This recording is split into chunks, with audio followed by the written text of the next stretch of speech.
तो हेलो मेरे प्यारे बच्चों, कैसे हैं आप सब। उम्मीद है सब बढ़िया होंगे, है ना। तो चलिए मेरे प्यारे बच्चों, हम लोग पढ़ के आ रहे थे।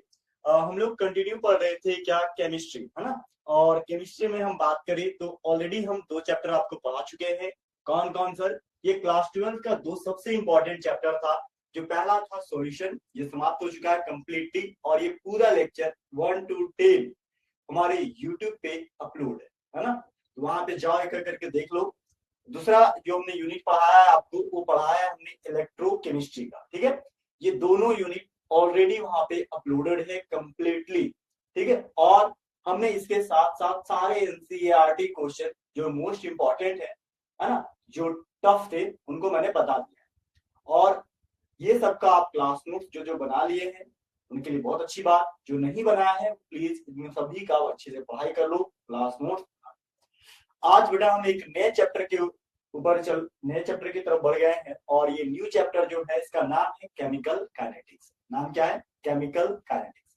अब इस केमिकल काइनेटिक्स का मतलब क्या होता है, ये केमिकल काइनेटिक्स होता क्या है, ठीक है, इसके विषय में थोड़ा सा हम लोग डिटेल तरीके से समझते हैं, जानते हैं, ठीक है।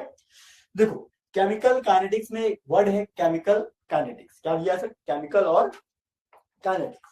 केमिकल का मतलब क्या होता है? केमिकल का मतलब होता है चेंजिंग नेचर ऑफ सब्सटेंस, मतलब वैसा पदार्थ जिसके अंदर क्या हो, जिसके रासायनिक प्रॉपर्टीज में, उसके रासायनिक गुण में क्या हो, परिवर्तन हो, चेंज हो, समझ रहे हो।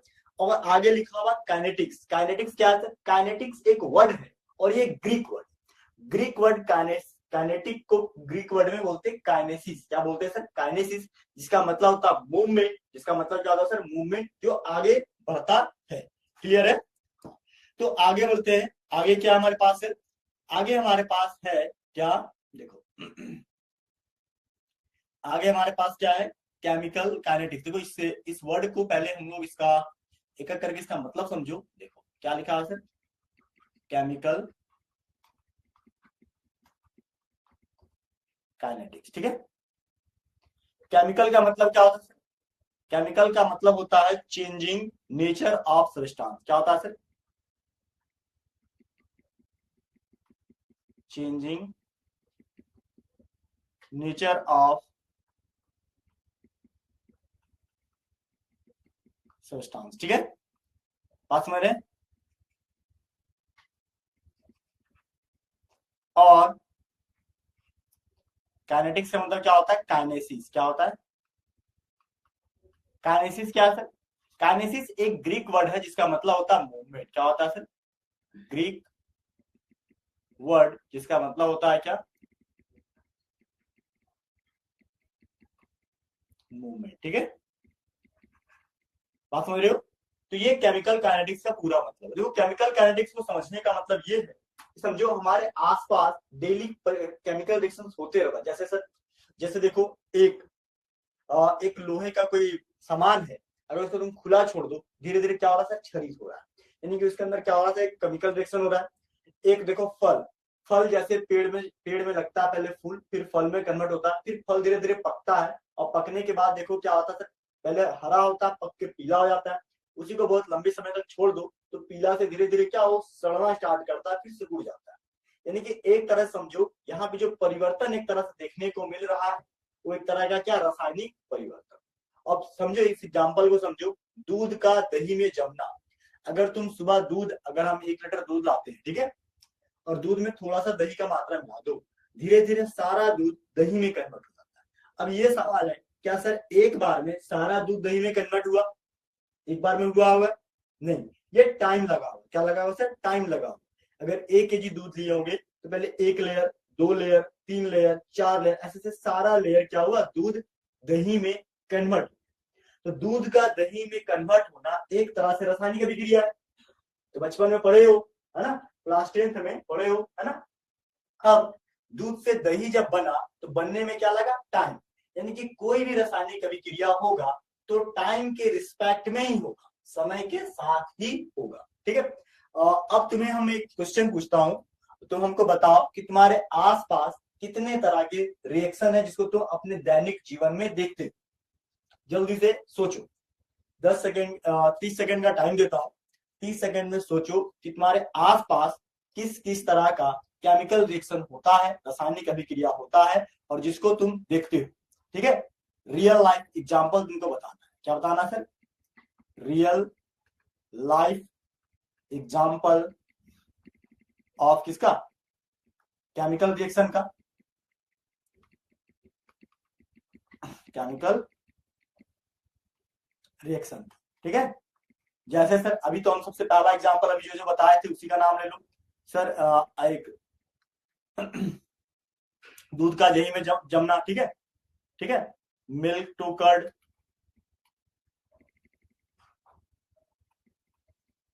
मिल्क कन्वर्ट इनटू कर्ड, ठीक है। दूसरा sir rusting of iron,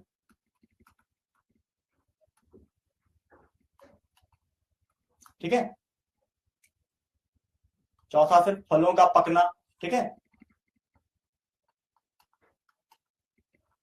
of fruits, समझ रहे हो, फलों का पकना, ठीक है। और क्या सर? और भी रासायनिक परिवर्तन देखो, कुक फूड, ठीक है, खाना का बनना, ठीक है। खाना का बनना जो है वो भी एक रासायनिक परिवर्तन का ही क्या है? एक उदाहरण है। बात समझ रहे? बहुत सारे केमिकल रिएक्शन जो होते हैं, केमिकल रिएक्शन जो है वो भी क्या है? रासायनिक अभिक्रिया ही होता है, ठीक है। जैसे एग्जांपल समझो क्या, H2+O2 का मिलना सर, H2O बना। तो ये तो अभी रियल एग्जांपल मैंने कुछ दिया हुआ है, ऐसे हजारों सैकड़ों एग्जांपल हमारे आसपास मौजूद है जो क्या रासायनिक अभिक्रिया के बारे में बता। तो इस चैप्टर में बेसिकली हमें क्या पढ़ना है? चैप्टर का नाम है केमिकल काइनेटिक्स, यानी कि जो रासायनिक अभिक्रिया हो रहा है किस रेट से हो रहा है सर, किस स्पीड से हो रहा है सर।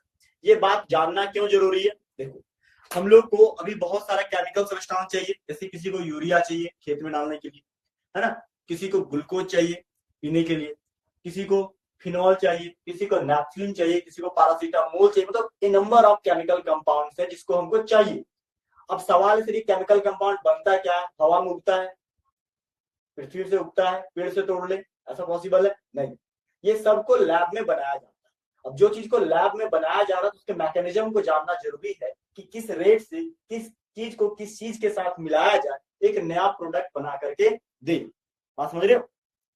हाँ, अगर तुम्हें मान लो कि तुमको बुखार लगा, तुमको पैरासीटामोल खाना है, दवा खाना है, ठीक है, क्या दवा ये कहीं गए जमीन पे खोदे निकल गया, ऐसा पॉसिबल है? कोई खदान है वहां से मिल गया, ऐसा पॉसिबल है? नहीं, ये कोई ना कोई केमिस्ट के दुकान पे मिलेगा। अब ये केमिस्ट कहाँ से लाया?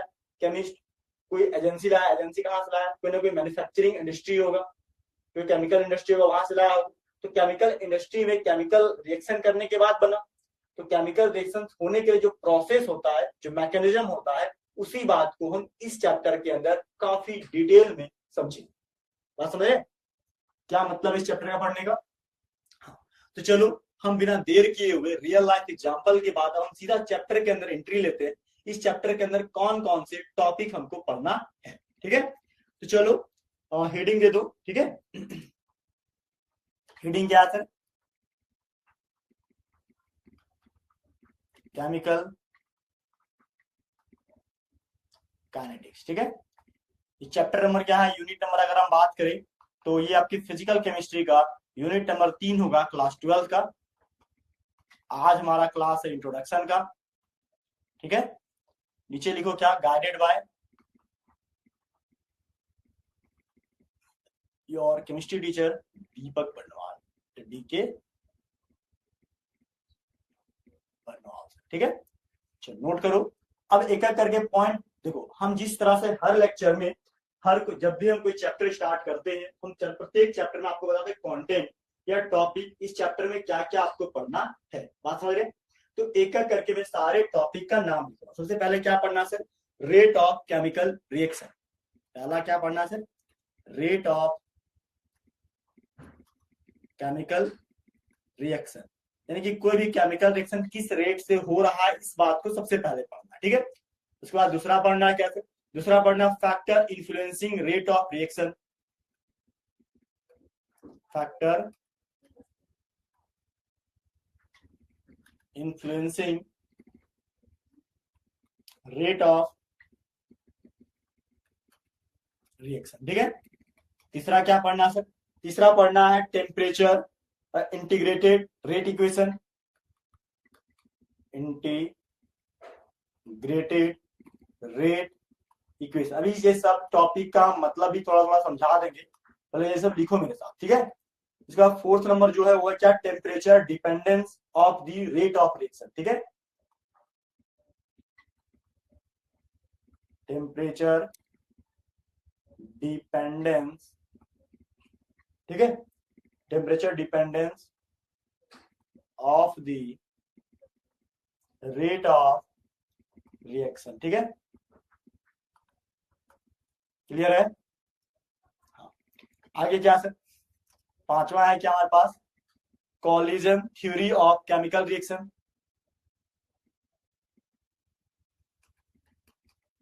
कॉलिजन थ्योरी ऑफ क्या, केमिकल रिएक्शन, ठीक है।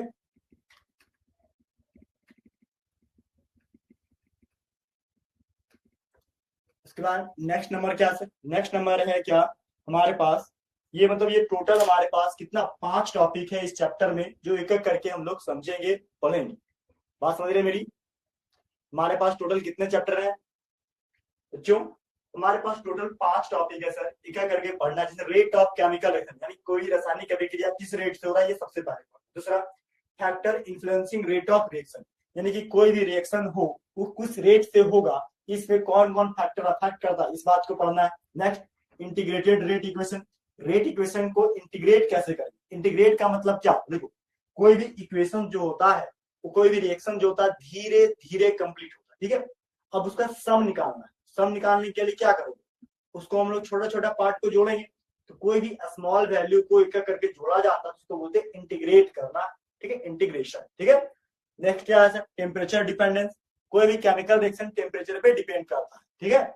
नेक्स्ट है कॉलिजन, अब रिएक्शन होने के लिए दो पार्टिकल को कोलाइड करना सबसे मोस्ट इंपॉर्टेंट है, ठीक है। तो चलो ये सारा टॉपिक को 1 बाय 1 करके लिखो, इतने सारे टॉपिक को इस चैप्टर में हम कवर करेंगे, ठीक है। आगे बढ़े, चलो। तो सवाल है सर, आज के क्लास में क्या होगा, आज हमारा है लेक्चर नंबर फर्स्ट, और आज के क्लास में हम जो पढ़ने वाले हैं वो है इंट्रोडक्शन ऑफ केमिकल काइनेटिक्स। क्या चैप्टर का नाम सर, टॉपिक का नाम इंट्रोडक्शन ऑफ केमिकल काइनेटिक्स। तो केमिकल काइनेटिक्स में भी इतना सारा बात हम बताएं, उसके अकॉर्डिंग यहाँ पे एक बात याद रखो कि सर ये कितने मार्क्स का पूछेगा। देखो ये तो हम बात कर रहे हैं अभी जैक बोर्ड के हिसाब से, ठीक है। देखो यहाँ पे ज्यादातर क्वेश्चन जो है एमसीक्यू पूछा जाता है, मिनिमम 2 से 3 एमसीक्यू आता है 2 मार्क्स का, एक वेरी शॉर्ट आंसर आता है 1 मार्क्स का, एक शॉर्ट आंसर टाइप क्वेश्चन आएगा 3 मार्क्स का, और एक आएगा यहाँ पे क्या, एक क्वेश्चन आएगा तो 5 मार्क्स का। यानी कि ये काफी इंपॉर्टेंट चैप्टर बनता है। 5 3 1 प्लस 5 1 3 प्लस 2 यानी कितना होगा सर, 8 2 10 11 मार्क्स का चैप्टर यहाँ से बनता है। ये 11 मार्क्स जो है मैक्सिमम है, ठीक है। ये मार्क्स वैरी करते रहता है 8 to 11 के बीच, कई बार 8 नंबर का पूछा हुआ है, कई बार 11 नंबर का पूछा हुआ है। ये मार्क्स इसके बीच ही वैरी करेगा, ठीक है, इससे ऊपर नहीं जाएगा, ये बात हमेशा ध्यान में रखें, क्लियर है। अब आगे बढ़ते हैं सर, आगे क्या है, देखो आगे हमारे पास ये है कि सबसे पहले हम लोग इंट्रोडक्शन में बोलते हैं डेफिनेशन। डेफिनेशन क्या है, हमने बताया कि कोई भी केमिकल रिएक्शन, इस चैप्टर में क्या पढ़ रहे, कोई भी केमिकल रिएक्शन का रेट और उसका मैकेनिज्म, ठीक है। तो हमने डिफाइन कर रखा हुआ है क्या, कि द ब्रांच ऑफ केमिस्ट्री, विज्ञान की वह शाखा, ठीक है, द ब्रांच ऑफ केमिस्ट्री, मतलब केमिस्ट्री का वह ब्रांच, ठीक है, that deals with the study of mechanism, है ना, मैकेनिक्स या मैकेनिज्म, ठीक है। कोई भी रिएक्शन हो रहा है उसका क्या मैकेनिज्म का मतलब क्या होता है, मैकेनिज्म का मतलब होता है step by step process, detail description of any chemical reaction. कोई भी केमिकल रिएक्शन एक ही बार में कंप्लीट नहीं होता, उसके लिए मल्टीपल स्टेप होते हैं, slow step, fast step, moderate step, समझ रहे हो। तो ये मल्टीपल स्टेप जो होता है उसी को डिटेल डिस्क्रिप्शन को ही हम क्या बोलते हैं, मैकेनिज्म, ठीक है। तो बोलता है branch of chemistry that deals with the study of mechanics and rate of chemical reaction is called क्या, chemical kinetics, and the word kinesis, chemical का मतलब तो हम समझाए थे कि केमिकल रिएक्शन, ठीक है, जहां पे सब्सटेंस एक न्यू थिंग्स में क्या चेंज होता है, बनता है। और काइनेसिस का मतलब क्या होता है सर, मूवमेंट, मूवमेंट क्या होगा, जब उसमें बदलाव होगा तो चेंज दिखेगा, और जहां पे चेंज का बात आता है वहीं पे मूवमेंट का बात आता है। ठीक है, क्लियर माय पॉइंट, क्लियर है? चलो ये बात को पहले नोट करो, इसका डेफिनेशन हो गया केमिकल काइनेटिक्स का। ठीक है, अब आगे देखो, अब सवाल यहाँ पे तुम्हारे पास एक चीज है कि केमिकल काइनेटिक्स क्या कराता है सर। अभी हमने यहाँ डेफिनेशन में ही पढ़ा कि रेट ऑफ केमिकल रिएक्शन का अध्ययन कराता है। देखो यहाँ पे लिखा हमने, पहला ही क्वेश्चन आ गया है इसकी डेफिनेशन से, क्या कि chemical kinetics deals with the क्या स्पॉन्टेनिटी ऑफ द रिएक्शन, गलत। एक्सटेंट ऑफ द रिएक्शन, गलत। नन ऑफ दिस तो होगा ही नहीं, तो बचा क्या answer B, rate of reaction का अध्ययन कराता है कौन, केमिकल काइनेटिक्स। चलो जल्दी से इस ऑब्जेक्टिव क्वेश्चन को आंसर के साथ लिखो कॉपी में। देखो जब भी तुम मेरा क्लास का नोट्स बनाओगे ना, और मैं जब भी ऑब्जेक्टिव क्वेश्चन लिखाऊं तो ऑब्जेक्टिव में चारों क्वेश्चन, पहले चारों ऑप्शन लिखना, क्वेश्चन लिखने के बाद चारों ऑप्शन भी लिखना, और ऑप्शन लिखने के बाद आंसर को खुद से टिक करना। ठीक है, कैसा नहीं सर आंसर आप तो बता ही नहीं, वही लिखेंगे। देखो सारा लिखो, जितना बता रहे हैं सारा लिखो। ये प्रोसेस तुमको क्लास खत्म होने के बाद बोर्ड एग्जाम जब आएगा ना तो तुम्हारे दिमाग में ये सब चीज समझ में आएगी क्यों बोल रहे। ठीक है, इसलिए जितना बता रहे हैं उसको वैसे ही फॉलो करो और लिखते जाओ। ठीक है, क्लियर है? चलो आगे बढ़े। अब नेक्स्ट क्या सर, अब बोल रहा है सर यहाँ पे कि बोल रहा है यहाँ पे क्या सर कि रिएक्शन कितने प्रकार का होता है। अभी हम लोग पढ़े क्या कि जो यहाँ पे क्या पढ़े हम लोग, क्या जो केमिकल रिएक्शन है वो रेट है, रेट के हिसाब से बदलता है। तब सवाल यहाँ पे ये है कि सर जो रेट के हिसाब से बनता है तो ये रिएक्शन कितने प्रकार का, सारा रिएक्शन तो एक ही रेट से नहीं होगा। तो देखो रेट के आधार पे बात करें, रेट मतलब स्पीड, किस स्पीड से रिएक्शन हो रहा है। तो देखो सिंपल समझो, हमारे पास भी अगर हम बात करें, समझो एक बैलगाड़ी, बैलगाड़ी से भी हम लोग जाते हैं, हम लोग ट्रैक्टर से भी जाते हैं, हम लोग कार से भी जाते हैं। अब तीनों में सोचो सबसे धीरे कौन चलेगा, बैलगाड़ी। अगर यहाँ से हमको बैलगाड़ी से दिल्ली जाना है यहाँ से तो बहुत धीरे धीरे जाएगा। अगर वही हम ट्रैक्टर पे जाए उससे थोड़ा फास्ट जाएगा, लेकिन वही कार से जाए उससे भी फास्ट जाएगा। समझ रहे हो? तो उसी तरह रिएक्शन भी तीन तरह का होता है, एक जो धीरे धीरे जाएगा वेरी स्लो, एक थोड़ा थोड़ा स्पीड जाएगा जिसको मॉडरेट बोलते हैं, और एक होता है बहुत तेजी से जाएगा यानी कि वेरी फास्ट। ठीक है, तो देखो तो इसी के आधार पे हम यहाँ मैंने यहाँ पे डिवाइड कर रखा है या लिख रखा है क्या, एक वेरी फास्ट रिएक्शन, एक स्लो रिएक्शन, और तीसरा क्या मॉडरेट रिएक्शन। क्लियर है? क्लियर है? हाँ, अब वेरी फास्ट क्या, जो तेजी से कंप्लीट हो जाए। अब तेजी से कौन सा रिएक्शन कंप्लीट होता है? देखो जितना भी आयनिक रिएक्शंस होते हैं ना, आयनिक जो कटायन अनायन के फॉर्म में होगा बहुत ही फास्ट होगा। स्लो रिएक्शन कैसे सर, जैसे जैसे क्या बोलता है ना कि कोयला जो है धीरे धीरे हीरा में कन्वर्ट होता है, ये बहुत ही स्लो रिएक्शन, बहुत ही स्लो रिएक्शन। मतलब ये जो रिएक्शन का जो स्पीड है ना वो टाइम के आधार पे डिसाइड किया है। किसके आधार पे सर? टाइम के आधार पे। तो देखो हमने एक एक करके इसको डिफाइन कर रखा है क्या वेरी फास्ट रिएक्शन में, कि the reaction which takes place within microsecond या इंस्टेंटेनियसली, यानी कि वैसा रिएक्शन जो माइक्रोसेकेंड यानी कुछ सेकेंड में ही कंप्लीट हो जाए, या इंस्टेंटेनियस यानी कि क्षण भर में जो कंप्लीट हो जाए। ठीक है, उस रिएक्शन को हम वेरी फास्ट रिएक्शन कहेंगे। And this reaction include all ionic reaction, जितने भी तरह का आयनिक रिएक्शन है वो वेरी फास्ट रिएक्शन में काउंट होते हैं।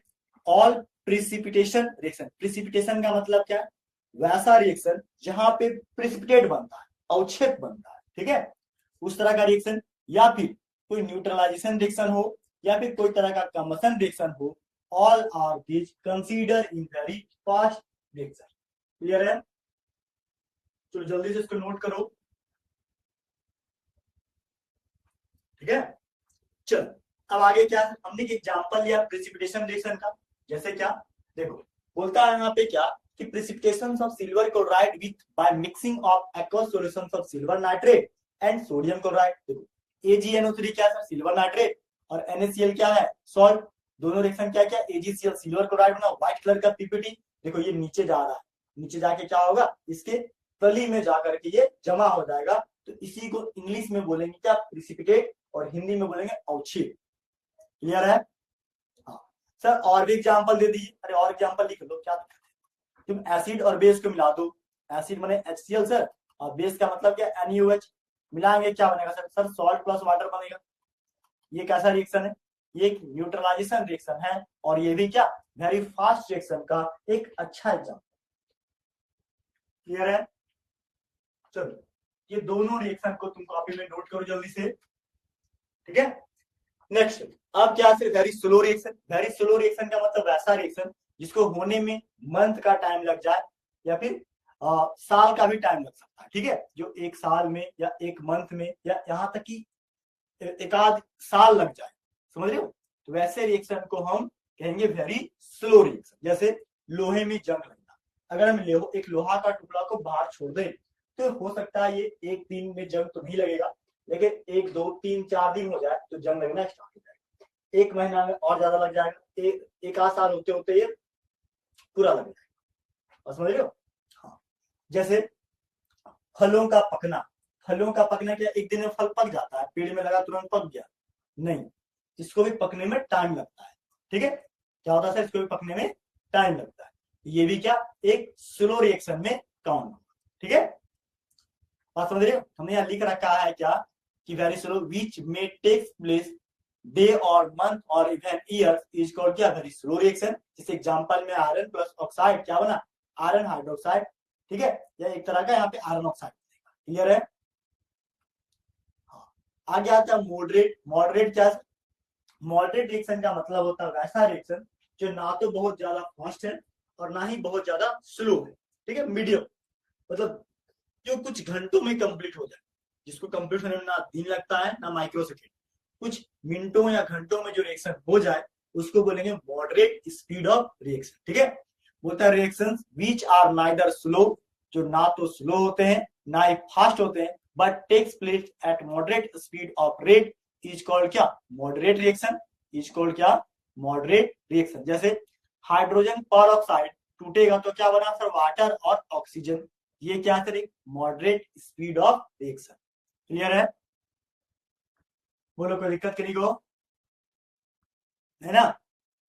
हाँ, आगे जा सकते, जैसे सुक्रोज, सुक्रोज को तुम पानी में घोल दोगे तो ये ग्लूकोज और फ्रुक्टोज दो छोटे छोटे कंपोनेंट में या जो छोटे छोटे मॉलिक्यूल में ये टूट के अलग हो जाए, ठीक है, समझ रहे हो। तो inversion of cane sugar is the best example of क्या moderate speed of reaction, clear है। चलो ये एग्जांपल को भी कॉपी में नोट कर जल्दी से, हो गया। ये 3 तरह का रिएक्शन समझ में आया। अब सवाल है सर कि इस चैप्टर में हम किस टाइप का रिएक्शन पढ़ेंगे। एक और एग्जांपल देखो, डिकम्पोजिशन ऑफ नाइट्रोजन पेंटाऑक्साइड, क्या बना sir, nitrogen pentoxide nitrogen dioxide plus oxygen में टूटा, क्लियर है। अब आगे देखो, बोलता है मॉडरेट स्पीड ऑफ रिएक्शन, बोलता है अब सवाल ये है कि सर ये चैप्टर अभी हम लोग 3 तरह का रिएक्शन पढ़ेंगे, वेरी फास्ट, वेरी स्लो, एक मॉडरेट, तो इस चैप्टर के अंदर किस टाइप का रिएक्शन पढ़ेंगे। वेरी फास्ट तो तुरंत हो जाता है ना, उसको करवाने की ज्यादा जरूरत ही नहीं है, तुरंत ही हो जाएगा। मॉडरेट जो वेरी स्लो है वो तो अपने आप होगा, उसको तो हम भी नहीं करा सकते हैं। तो यहाँ पे मॉडरेट स्पीड ऑफ रिएक्शन जो है ना, और मॉडरेट स्पीड ऑफ रिएक्शन भी कॉमर्शियल पर्पस के लिए ज्यादा इंपॉर्टेंट बन जाता है। कॉमर्शियल मतलब ट्रेड के लिए, व्यापार के लिए, क्योंकि डेली लाइफ में मान लो जैसे यूरिया सबको जरूरत है खेत में देने के लिए, है ना, एक केमिकल सब्सटेंस, ठीक है, ग्लूकोज पाउडर केमिकल सब्सटेंस है, फिनॉल एक केमिकल सब्सटेंस है, ब्लीचिंग पाउडर केमिकल सब्सटेंस है, calcium hydroxide, calcium oxide, calcium carbonate, समझिए, सोडियम क्लोराइड, ये जितना भी केमिकल फॉर्मूला देख रहे हो ना, केमिकल कंपाउंड, ठीक है, जिंक क्लोराइड, जिंक हाइड्रोक्साइड, ठीक है, magnesium carbonate, sodium hydroxide, sodium carbonate, ये सारा मॉडरेट स्पीड ऑफ रिएक्शन से ही बनता है। और ये सब को कहाँ बनाया जाएगा सर, ये सब को केमिकल इंडस्ट्री के अंदर बनाया जाता है। अब केमिकल इंडस्ट्री के अंदर बनाने के लिए इसके प्रोसेस को समझना होगा। कोई रिएक्शन मान लो कि बहुत स्लो होगा, तो अब फैक्ट्री को मान लो कि हम ऑर्डर दिए फैक्ट्री को कि हमको 1 टन मैग्नीशियम कार्बोनेट चाहिए, ठीक है, और फैक्ट्री को बनाने में 2 साल लग रहा है, तो हमको 2 साल बाद मिलेगा, 2 साल बाद हम काम करें, ये सही बात है नहीं। तो इतना पढ़ने लिखने का क्या फायदा, इतने वैज्ञानिक होने में कुछ फायदा है। तो ये सब के बारे में जब जानोगे तभी तो हम उसको जल्दी बना सकते हैं। तो इसीलिए ये सब मॉडरेट स्पीड ऑफ रिएक्शन है और इसीलिए इसका स्टडी करना हमारे लिए जरूरी बनता है। ठीक है, देखो हमने क्या लिखा है यहाँ पे सर, हमने एक बात लिखा है क्या कि in chemical kinetics we mainly study moderate speed of reaction. मतलब केमिकल काइनेटिक्स के अंदर हम लोग मुख्य रूप से मॉडरेट स्पीड ऑफ रिएक्शन को ही पढ़ते हैं। ठीक है, समझ रहे हैं? हाँ चलो, अब यहाँ पे एक क्वेश्चन दिया हुआ है कि enthalpies of reaction, enthalpies of formation Al2O3 B2O3 are 1676 and 1274 kilojule per mole respectively. Can this data help us to know the rate of oxidation of aluminum and boron? एक मिनट को, ये question थोड़ा सा आगे का है, यहाँ पे हटाओ इसको, इस क्वेश्चन को हटाओ, इस क्वेश्चन को आगे बताएंगे। ठीक है, चलो आगे देखो। अब यहाँ पे क्या है बोलता है which of the following reactions occurs most rapidly at room temperature. Room temperature पे कौन सा रिएक्शन तेजी से होगा सर? देखो तो जो वेरी फास्ट रिएक्शन होते हैं बहुत तेजी से होते हैं, ये तो पता है ना। देखो H2O2 वाटर बना, नॉर्मल रिएक्शन, ये H प्लस OH नेगेटिव, ये पॉजिटिव ये नेगेटिव, आयन के फॉर्म में दिख रहा है, ये इन्वर्जन, ये तो वेरी स्लो में आ जाएगा, ये भी स्लो में आ जाएगा। ठीक है, तो यहाँ पे जो वेरी फास्ट मोस्ट रैपिडली कौन होगा? Ionic reaction. ठीक है, क्लियर है? तो आंसर क्या आया यहाँ पे? आंसर क्या हमारे पास? B number. Clear my point? Clear है?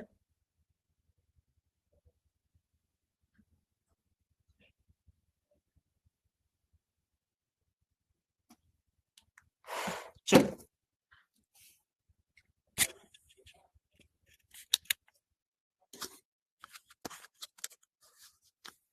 ठीक है, चल आगे देखते हैं। ठीक है, आगे क्या है? आगे यहाँ पे speed of reaction can be, speed of reaction कितने प्रकार का हो सकता है? मॉडरेट स्पीड भी हो सकता है, वेरी फास्ट भी हो सकता है और वेरी स्लो भी हो सकता है। यानी कि इसका आंसर क्या होगा सर? All of these. ठीक है, क्लियर है? हाँ जल्दी से इसको टिक कर दो। नेक्स्ट क्या है सर? नेक्स्ट बोलता है chemical kinetics deals with the those reactions which occurs at. अब सवाल यहाँ पूछ रहा है कि रिएक्शन तो तीन प्रकार का है सर, तो केमिकल काइनेटिक्स में हम किस प्रकार के रिएक्शन को पढ़ते हैं? तो अभी हम बता चुके हैं, जल्दी से इसका ऑप्शन टिक करो, कमेंट सेक्शन में इसका आंसर भी लिख दो, है ना। कौन होगा sir? Very slow, very fast? No, moderate. कौन होगा sir? Moderate speed of reaction, यानी कि answer number C is the correct answer. Clear है? नेक्स्ट चलो, नेक्स्ट बोलता है रेट ऑफ रिएक्शन। रिएक्टेंट है, दूसरा प्रोडक्ट है, मतलब रिएक्टेंट से प्रोडक्ट में कन्वर्ट हो रहा है। बोलता है rate of chemical reaction expressed as. Rate of chemical reaction को किस फॉर्म में एक्सप्रेस करते हैं सर? बोलता है रेट ऑफ केमिकल रिएक्शन को लिखते हैं रेट बराबर change in concentration divide by क्या? Time taken. Change in concentration divide by क्या? Time taken. देखो रेट ऑफ केमिकल रिएक्शन को समझने के लिए एक मिनट,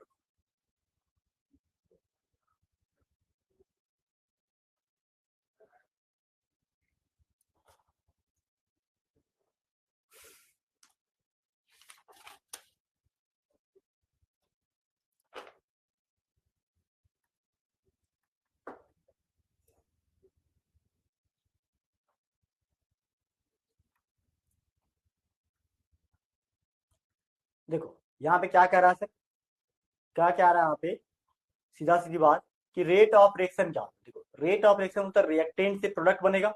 रेट ऑफ रिएक्शन का मतलब होता है क्या? रिएक्शन का स्पीड। तो रिएक्शन क्या होता है? रिएक्शन जो होता है वो रिएक्टेंट से प्रोडक्ट में कन्वर्ट होता है। रिएक्टेंट से किसमें कन्वर्ट होता है सर? जब कोई सब्सटेंस रिएक्टेंट से प्रोडक्ट में कन्वर्ट होगा तो रिएक्टेंट में इसका कुछ ना कुछ कंसंट्रेशन होगा। ये आर का कंसंट्रेशन है और ये पी का कंसंट्रेशन है। तो आर का कंसंट्रेशन धीरे धीरे घटता है टाइम के रिस्पेक्ट में, और पी का कंसंट्रेशन धीरे धीरे क्या होता है? बढ़ता है। तो रेट ऑफ केमिकल रिएक्शन क्या होता है sir? Change in concentration. Concentration क्या होगा? धीरे धीरे घटेगा, किसका? रिएक्टेंट का। अब प्रोडक्ट का कंसंट्रेशन धीरे धीरे क्या होता है? बढ़ता है। तो बोलता है change in concentration decreases with time. बोलता है रेट क्या होता है? Change in concentration decreases with time. Time के रिस्पेक्ट में कंसंट्रेशन क्या होता है? हमेशा हमेशा घटता है। ठीक है, जबकि प्रोडक्ट के केस में क्या है? प्रोडक्ट के केस में टाइम के रिस्पेक्ट में कंसंट्रेशन क्या बढ़ेगा, वही देखो हमने लिख रखा है कि rate of reaction may be defined as the change in concentration of any one of the reactant of product per unit time. बोलता rate of reaction may be defined as, मतलब रिएक्शन का जो रेट है उसको हम define करते हैं किस तरीके से, change in concentration of any one of the reactant of product, कोई भी एक रिएक्टेंट और प्रोडक्ट के कंसंट्रेशन को डिवाइड करेंगे क्या, टाइम के साथ, और वहीं से क्या निकलेगा, रेट ऑफ रिएक्शन। ठीक है, आगे देखो रिएक्टेंट, मान लो क्या रिएक्टेंट क्या sir, R2 minus R1, R2 क्या है इनिशियल, R2 क्या फाइनल, से प्रोडक्ट क्या होगा P2 माइनस P1। समझो क्या कि कोई भी रिएक्शन जब होगा तो स्टार्टिंग टाइम में खत्म थोड़े हो जाएगा। देखो आर क्या होता है, टाइम के रिस्पेक्ट में आर घटता है। मान लो क्या शुरुआत में ये आर यहाँ था, तो कुछ टाइम के बाद ये घट के R2 यहाँ पे आया होगा, और R2 से R1 जब ये आया होगा, इस बीच में टाइम क्या होगा, T1 से T2 तक पहुंच गया होगा। समझ रहे हो, यहाँ पे जब होगा तो टाइम T1 होगा, यहाँ पे आया होगा तो टाइम T2 हो गया होगा, यही बता रहा है। वहीं दूसरा क्या P4 प्रोडक्ट, प्रोडक्ट क्या होता है, प्रोडक्ट टाइम के रिस्पेक्ट में बढ़ता है। ठीक है, शुरुआत में यहाँ पे मान लो P1 है, तो यहाँ जाते जाते क्या हो जाएगा सर, ये P2 हो जाएगा। नीचे T1 है, यहाँ जाते जाते क्या T2 हो जाएगा। आप समझ रहे हैं, है ना।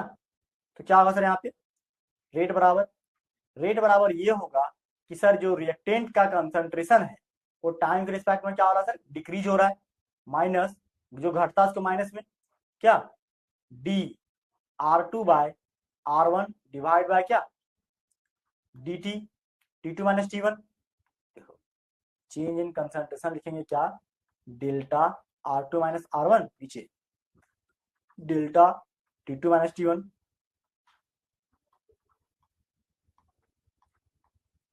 ठीक है,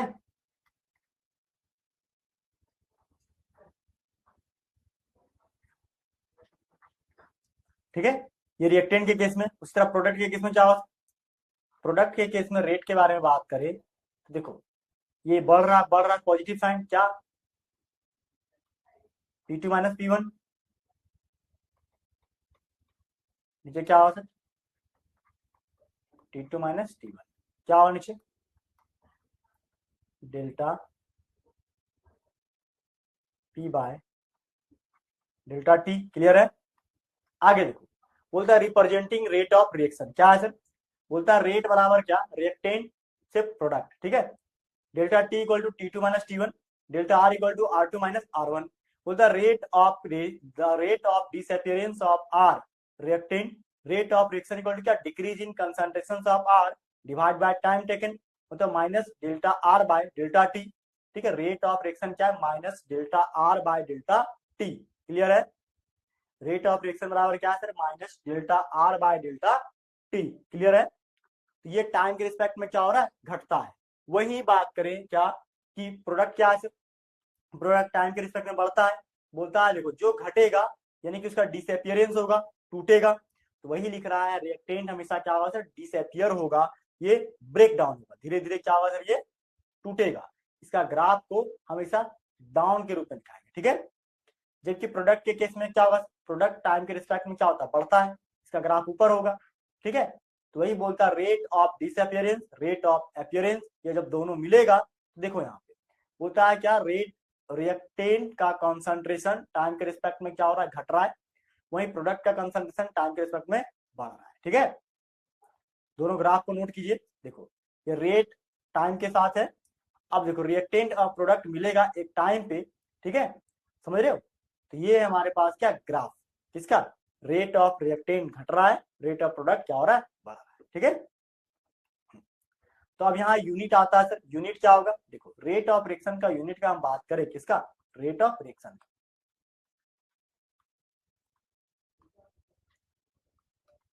रेट ऑफ रिएक्शन बात करें क्या सर, कंसंट्रेशन बाय टाइम ही तो है, कंसंट्रेशन बाय टाइम। कंसंट्रेशन का यूनिट क्या होता है सर, मोल पर लीटर, और टाइम का क्या होता है, टाइम का होता है सेकेंड, तो यूनिट क्या हो जाएगा, मोल पर सेकेंड। टाइम का क्या होता है सर, सेकेंड, तो क्या हो जाएगा यहाँ पे मोल पर लीटर पर सेकेंड। मोल पर लीटर को कई बार मोलर भी बोला जाता है, तो यहाँ क्या होगा सर,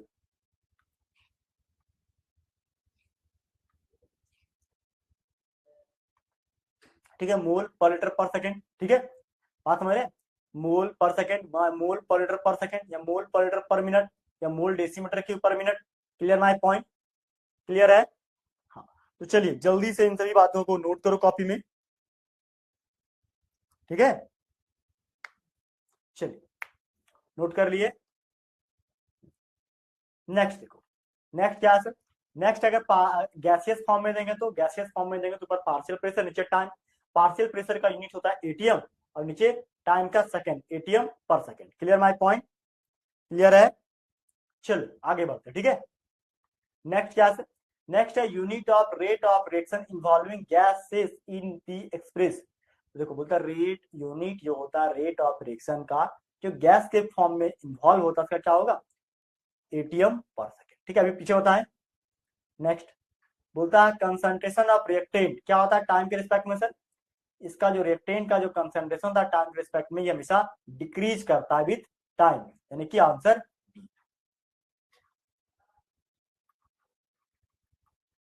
ठीक है, नेक्स्ट यहां से बोलता है concentration of product increases with time, time के साथ क्या होता है सर, ये बढ़ता है, यानी कि आंसर क्या हो जाएगा इसका, क्लियर माय पॉइंट?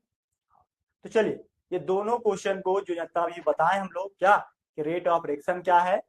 ठीक है, अब रेट ऑफ रिएक्शन आगे चल करके हम बताएंगे कि दो प्रकार का होता है, एक इंस्टेंटेनियस और एक होता है क्या, देखो अभी हमने क्या पढ़ा, केमिकल काइनेटिक्स क्या होता है, changing nature of substance. Kinesis का ग्रीक वर्ड जिसका नाम था मूवमेंट। ठीक है, ये रियल लाइफ एग्जांपल बताएं, ये सब टॉपिक हम लोग को पढ़ना था। ठीक है, तो वो लिख लेना। उसके बाद हमने पढ़ाया क्या आपको, इंट्रोडक्शन। ठीक है, ये क्या होता है, तीन तरह का रिएक्शन होता है। ठीक है, तीन तरह का रिएक्शन के बाद हमने आपको बताया क्या, मॉडरेट स्पीड ऑफ रिएक्शन को पढ़ना है। ठीक है, ऑब्जेक्टिव क्वेश्चन हमने बताया। उसके बाद हमने आपको बताया क्या, रेट ऑफ रिएक्शन कैसे पढ़ते हैं। रेट ऑफ रिएक्शन में ये सारा पॉइंट एक करके कॉपी में लिख लीजिएगा। ठीक है, अभी इसमें हम दो तरह का आपको रेट ऑफ रिएक्शन पढ़ाएंगे, एक इंस्टेंटेनियस रेट ऑफ रिएक्शन और दूसरा क्या, दूसरा पढ़ाएंगे आपको हम एवरेज रेट ऑफ रिएक्शन। ठीक है, तो आगे चल करके हम दो हेडिंग बनाएंगे यहाँ पे क्या, एक पहला एवरेज रेट ऑफ रिएक्शन और दूसरा इंस्टेंटेनियस रेट ऑफ रिएक्शन। ठीक है, देखो यहाँ लिख दे रहे हैं two types of rate of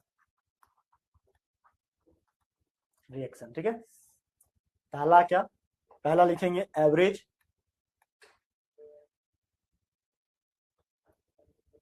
average rate of reaction.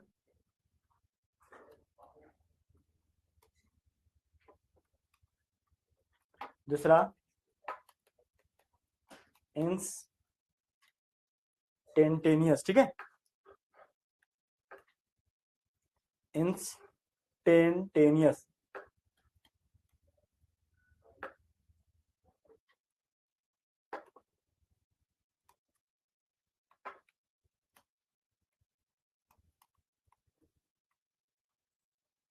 Clear है, समझ रहे हैं? चलो तो इन दोनों बातों को अच्छा से कॉपी में नोट करो। ठीक है, फिर आगे बढ़ते। ठीक है, क्लियर माय पॉइंट? चल आगे बढ़ते। ठीक, तो आज के क्लास को यहीं पे समाप्त कर देते हैं। अगर आप लोग नए हैं तो प्लीज चैनल को सब्सक्राइब कर लेना और अपने दोस्तों के साथ साझा करना मत भूलना, क्योंकि इसके बाद जस्ट हम ये दोनों टॉपिक पढ़ाएंगे आपको, एवरेज रेट ऑफ रिएक्शन और इंस्टेंटेनियस रेट ऑफ रिएक्शन। ठीक है, तो इन सभी बातों के साथ आज की क्लास को यहीं पे समाप्त करते हैं। मिलेंगे नेक्स्ट क्लास में, थैंक यू सो मच, जय हिंद, बाय, हैप्पी लर्निंग।